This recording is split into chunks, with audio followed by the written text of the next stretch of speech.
a todos, estamos aquí en la sede del Colegio Oficial de Médicos de Cádiz, celebrando el segundo día de las jornadas pediátricas. Tengo el inmenso honor y placer, y no sé si este es el orden, de conversar con don Nicolás Olea, cuyos caminos se cruzaron hace ya unos cuantos años por formación. Él es médico. Voy a simplificar muchísimo porque si no se escaparía el motivo de la entrevista, ¿no? Es médico, profesor catedrático, investigador y divulgador en toda la amplia excepción de todos estos términos, ¿no? Nos va a hablar en las jornadas pediátricas sobre recomendaciones para la prevención de la exposición de tóxicos en la etapa materno-infantil. Y queríamos que nos explicara, para que todos lo podamos entender, el concepto de disruptor endocrino. Muy bien, pues gracias por la invitación y creo que este es el mejor de los foros donde se puede estar. Hemos insistido siempre que si hay que empezar por algún sitio, en la prevención de la exposición a contaminantes ambientales es con los especialistas. Enfermería y medicina pediátrica son claves para dar recomendaciones a madres y padres en la exposición. Nosotros hemos dedicado muchísimo tiempo a la exposición química ambiental y dentro del grupo tan enorme de los compuestos químicos, dice la ECA, la Agencia Europea de Compuestos Químicos y Mezclas, que estamos rodeados de unos 240.000 compuestos químicos de síntesis desde finales del siglo XIX hasta ahora. Hay un grupo importante que es aquellos compuestos que una vez dentro del organismo humano o animal modifican las hormonas. Se le conoce como disruptores endocrinos. Yo sé que el nombre es difícil, pero es una traducción directa del inglés. Y se trata de compuestos químicos que una vez dentro del organismo alteran el equilibrio o el mensaje hormonal. Las hormonas, todos sabemos que son mensajeros, comunican el ovario con la mama, estradiol, pues esto o mimetizan al estradiol, al estrógeno, o lo antagonizan, pero el caso es que cambian ese mensaje. En una conferencia reciente en un instituto de enseñanza media, un alumno dijo: ¿quiere usted decir que hackean el mensaje hormonal? Y digo, te compro la palabra. Los disruptores endocrinos son hackers del mensaje hormonal y pueden alterar cualquier sistema hormonal y en cualquier momento. Y como sistema hormonal y como dianas, ¿cuáles serían las principales a su entender? Pues clarísimamente, pediatría, estáis en el target, en el blanco, en lo que sea del mensaje hormonal. Imagínate que desarrollo embrionario, desarrollo fetal, primera infancia, adolescencia, es claramente un momento en donde toda esa efervescencia hormonal lo que está haciendo es mandando mensajes para el crecimiento, para la diferenciación, para el desarrollo, y hay todo un bulle de hormonas que tienen que actuar muy adecuadamente en el momento más adecuado.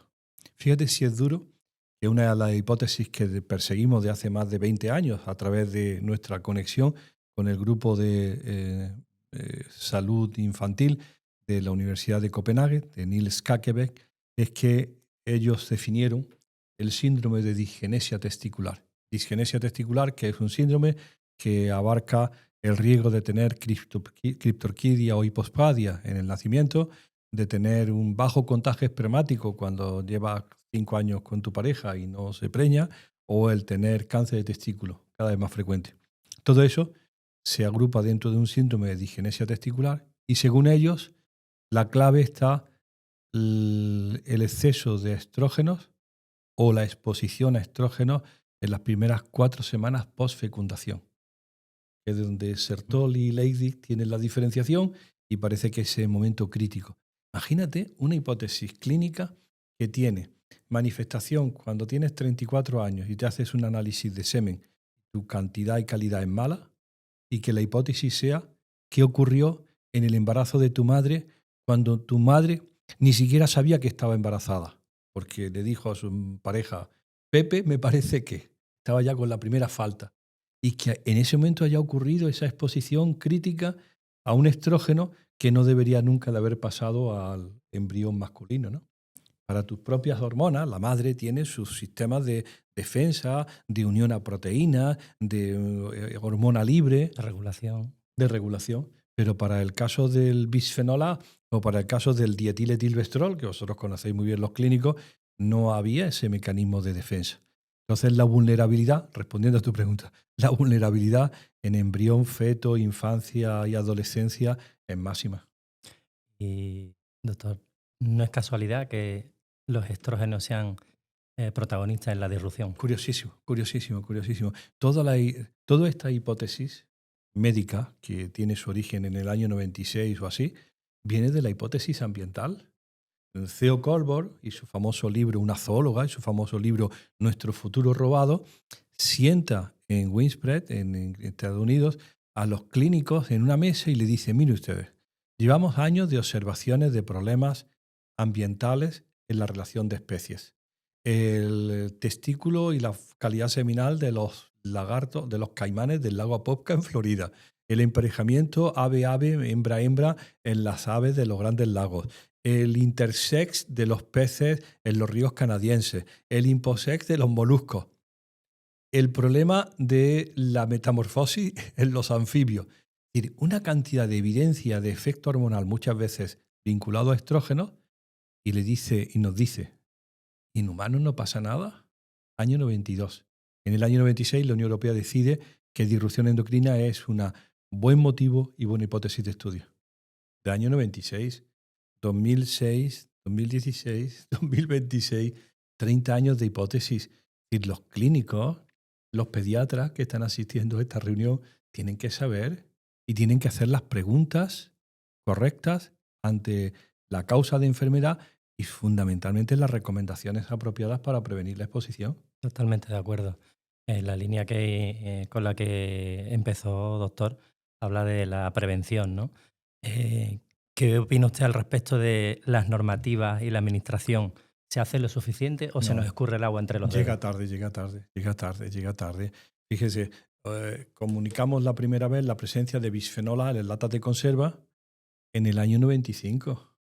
Se ha prohibido el 31 de diciembre del año 25. No han tardado nada más que 30 años. Solo, ¿no?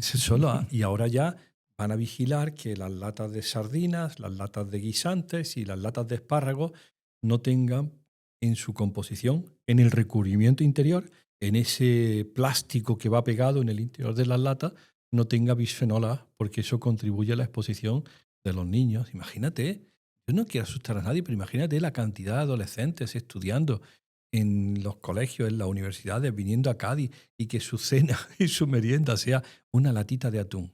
Es que es perfecto. Dices, pero ¿tú no te das cuenta que eso está contribuyendo a la exposición a bisfenol A y que te lo dije en el año 95? Dice, ya lo vamos a prohibir.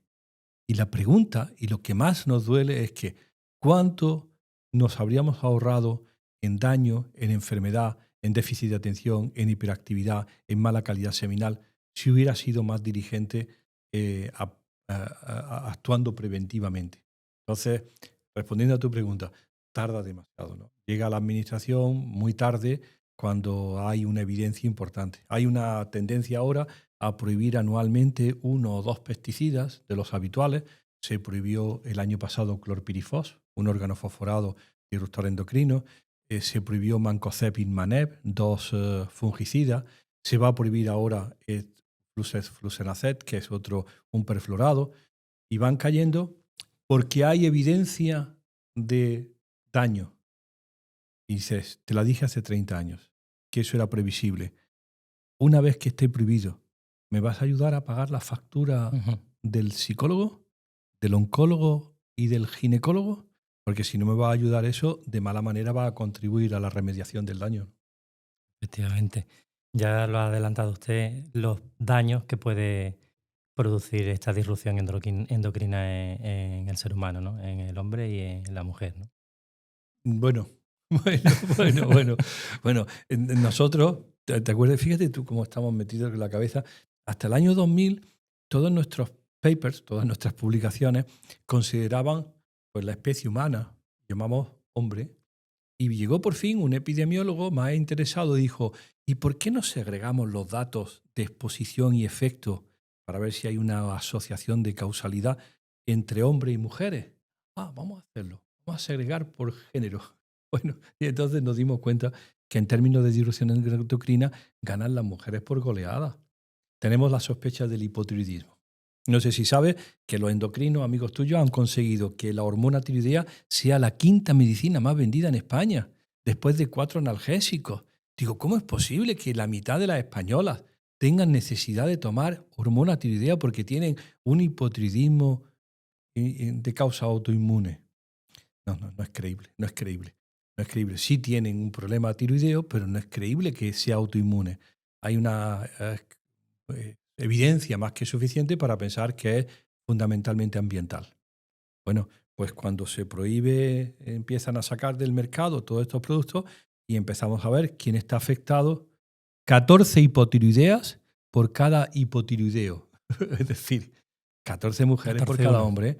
El ratio es muchas veces muy desfavorable para la mujer. Tú ya lo sabes y lo voy a presentar esta mañana, pero lo sabes. Esta conferencia, cuando va sencilla, se llama, como tú has dicho, Recomendaciones para evitar la exposición a contaminantes químicos. Cuando nos ponemos serios, ¿sabes cómo se llama? Hijas del petróleo.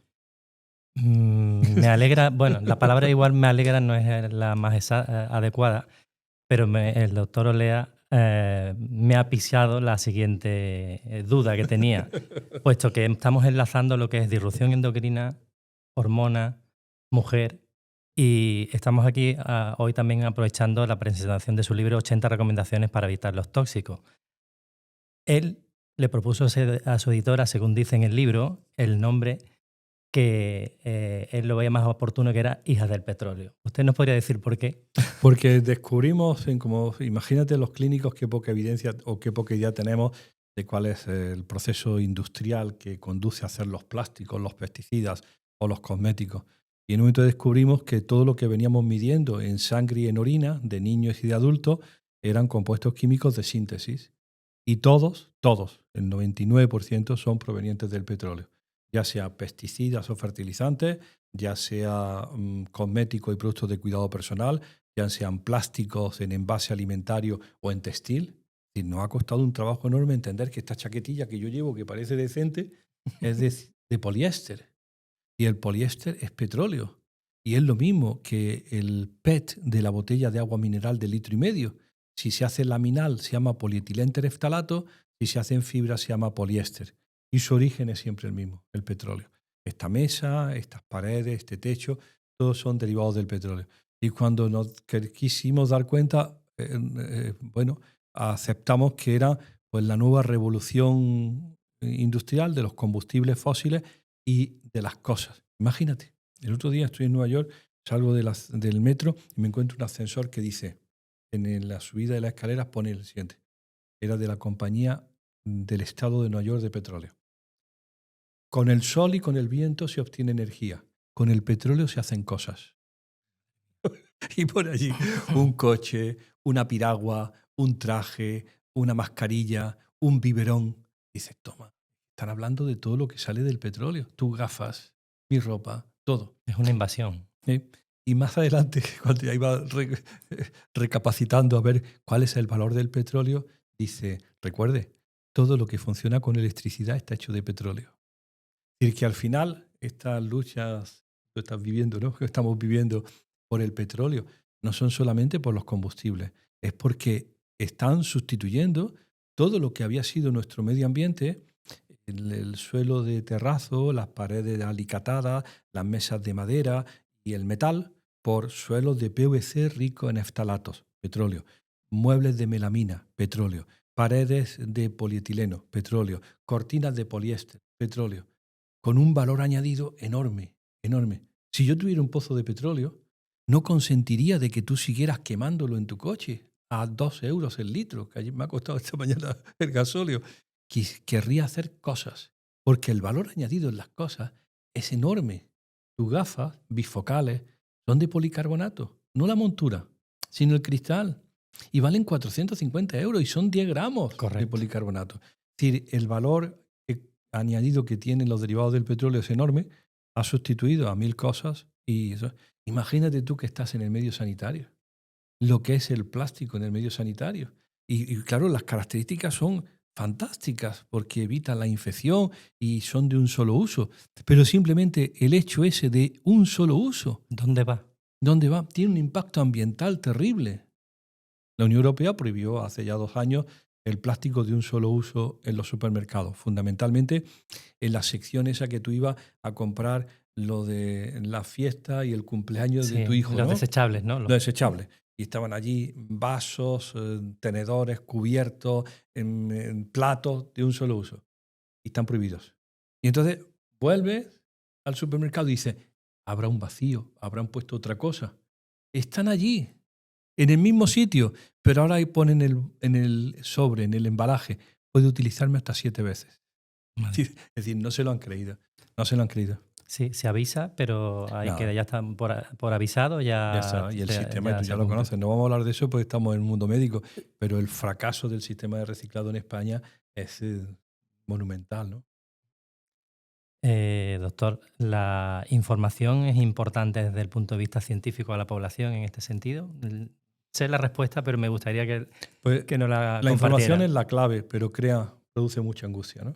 Mucha angustia, mucha angustia. Yo he vivido y lo sé, que si hay alguien angustiado en España actualmente, es la mujer de 34 años que decide ser madre. Ahí está. Ujú. No hay persona más angustiada. Ha retrasado el embarazo porque tenía que sacar el MIR, Ujú. sacar plaza de facultativo especialista, colocarse y ya dice, bueno, voy a preñarme. Y tiene una información muy grande, y ha leído y de pronto empieza a ver cómo protegerse durante el embarazo y la lactancia. Y empieza con la aplicación del móvil a testar cosméticos en el lineal del supermercado, a leer etiquetas, a buscar comida ecológica, empieza a angustiarse y a agobiarse porque tiene un temor enorme. Y eso es eso no es adecuado.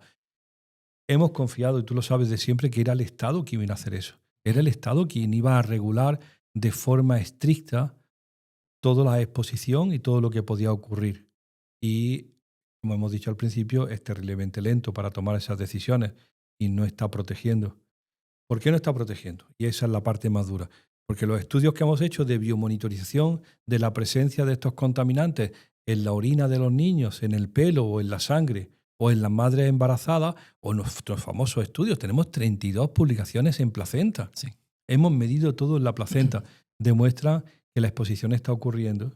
Y entonces, volviendo a tu pregunta, las personas cuando tienen esta información empiezan a agobiarse. Algunos no quieren tenerla, se niegan a escucharlo. Otros nos dicen muy airados, eh, si es legal, ¿cómo va a ser malo? Y nosotros les decimos, recuerda, el alcohol y el tabaco El son tabaco. legales. Bueno, y las vende. El tabaco lo ha vendido hasta hace poco un local con la bandera de España que se llamaba Vendeduría de Tabaco, ¿no? Porque el Estado era el que administraba ese comercio, ¿no? Y sigue haciéndolo. Entonces, no puedes asimilar que legal y sano es lo mismo, ¿no? Hay que ser mucho más estricto. Ojalá y los científicos sean los intermediarios, interlocutores entre la sociedad y la administración y la política, ¿no? Ojalá y se escuche a la ciencia, ¿no? En ese sentido, el ciudadano de a pie, después de poner en valor toda esta situación, ¿qué podemos, Dos cree cosas. que puede Dos hacer? cosas, dos cosas. Primero, enterarse de qué es lo que va a hacer el político de turno, ¿no? Ahora estamos en periodo electoral, preguntarle a los candidatos de los que van a Andalucía, por ejemplo, cuál es su opinión sobre el bisfenol A, los tickets de caja y esto, porque eso le interesa más a la gente. Lo comentábamos hace un rato, de las noticias que salieron ayer en la prensa catalana, lo que más ha interesado es el cadmio en el cereal y en el pan, mucho más que dónde están los astronautas, si en la cara oculta de la luna o si ya le han dado la Ujú. vuelta, ¿no? Y la gente le interesa mucho más qué es lo que está ocurriendo en el día a día para su seguridad. Y tendríamos la obligación de preguntar a nuestros políticos qué opinan y qué van a hacer al respecto de todas estas cosas que ya están advertidos, ¿no? Si van a ser más cuidadosos con el residuo de pesticidas en alimentos, si van a controlar los fertilizantes, qué van a hacer con la ropa, qué van a hacer con el proceso de eliminación del plástico, ¿no? ¿Qué plan tienen? Habría que preguntarle a cada uno de ellos, ¿qué piensa usted de la eliminación de la ropa? ¿Tiene Ujú. usted una idea de qué vamos a hacer con nuestra ropita cuando acabe su vida de uso? Eh, ¿La van a mandar a Ghana, a las playas de Ghana, a los desiertos de Atacama o la van a quemar en una incineradora?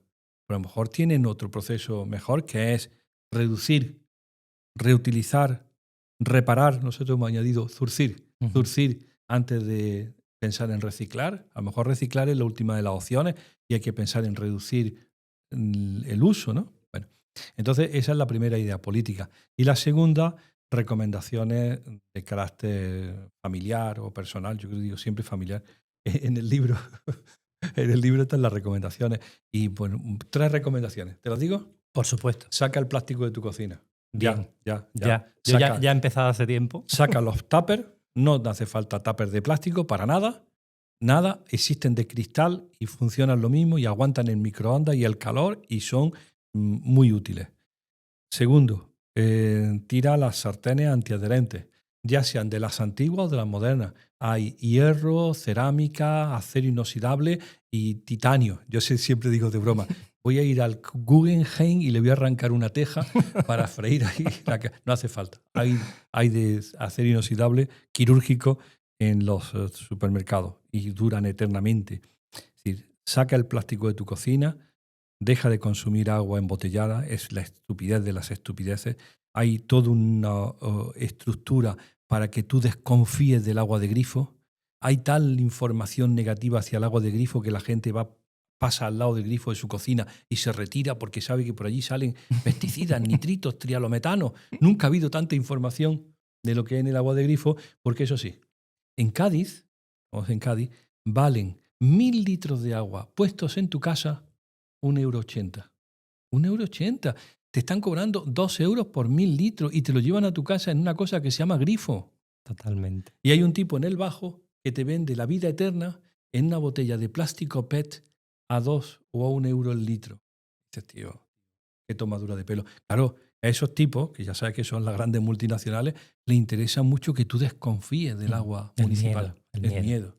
El agua municipal. Vas por ahí después comiendo chuches súper empaquetados y llevas a tu casa 3 kilos de plástico, pero estás desconfiando del agua de grifo porque has oído en 5 columnas en la página 14 del periódico que salen cosas por el agua de grifo, ¿no? Bueno, te voy a decir, el Real Decreto de agua de calidad de agua de grifo en España del año 23 es impresionante, impresionante. Simplemente ve a tu ayuntamiento y di, aplícalo. En Real Decreto.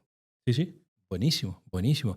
Hay que medir 25 pesticidas, perfluorados, radioactividad, todo. Si se cumple, tienes la mejor agua de calidad que tienes. Es decir, exige que se lleve a cabo, que se cumpla. Yo el otro día estaba en Sevilla y fui y metí la pata porque era el congreso de lactancia, había 780, y digo, y además si tienes un problema con tu ayuntamiento, deja de sacar vírgenes a la calle y que el ayuntamiento... Y entonces me paré y dije, me parece que no es el sitio más adecuado. Digo, bueno, deja de hacer corridas de toros, haz algo, ahórrate el dinero en otras cosas y pon la prioridad municipal que tú tienes, que tu agua de grifo sea de calidad. Tienen los ayuntamientos una corte de técnicos para asegurar que el agua es buena, que llegue en buenas condiciones. Explota eso al máximo para que tengas la confianza. Entonces, lo primero, saca el plástico de tu casa y de tu cocina. Lo segundo, una cosa que hemos descubierto, es el polvo interior de casa. ¿De acuerdo? El polvo de casa de mi abuela eran ácaros y pelo, y el polvo actual es fundamentalmente fibra textil. Domina por goleada el poliéster, le sigue el nylon, la poliamida y le sigue el PET. Esas madejas que saca la rumba son fundamentalmente textil que atrapa el odorizante que tienes en la vela de olor, el buen olor y los componentes de una química de limpieza complejísima. Ves los armaritos de las casas y tiene 15 botes distintos, cada uno con 17 componentes, unos de madera, el otro no sé cuánto. Todo eso está contribuyendo a que el interior, el aire interior de la casa sea muy distinto al de antes. Y la clave es, no vuelvas a barrer, ventila. Ventila, aspira y pasa un trapo húmedo por los muebles para conseguir quitar ese polvo, esa contaminación interior que es completamente distinta. Y ventila. Imagínate, cuando dicen ventilar en Dinamarca, se les ponen los pelos de punta porque con 22 grados bajo cero en invierno dicen, pero es que yo abro 15 minutos por la mañana a la ventana y pierdo la calefacción del día. No, en Cádiz no. En Cádiz abres la ventana y entra el levante por una puerta, por una ventana y sale el poniente por la otra. Cambia el aire de tu casa. Si tu calle no tiene mucho tráfico y no hay un problema grave de contaminación, porque vivas al lado de una incineradora, pues ventila porque probablemente esté eso. Y lo tercero es la elección de los cosméticos y los productos de cuidado personal.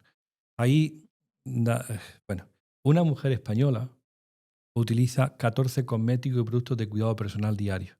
Si ves la composición, tiene del orden de 38 componentes cada uno.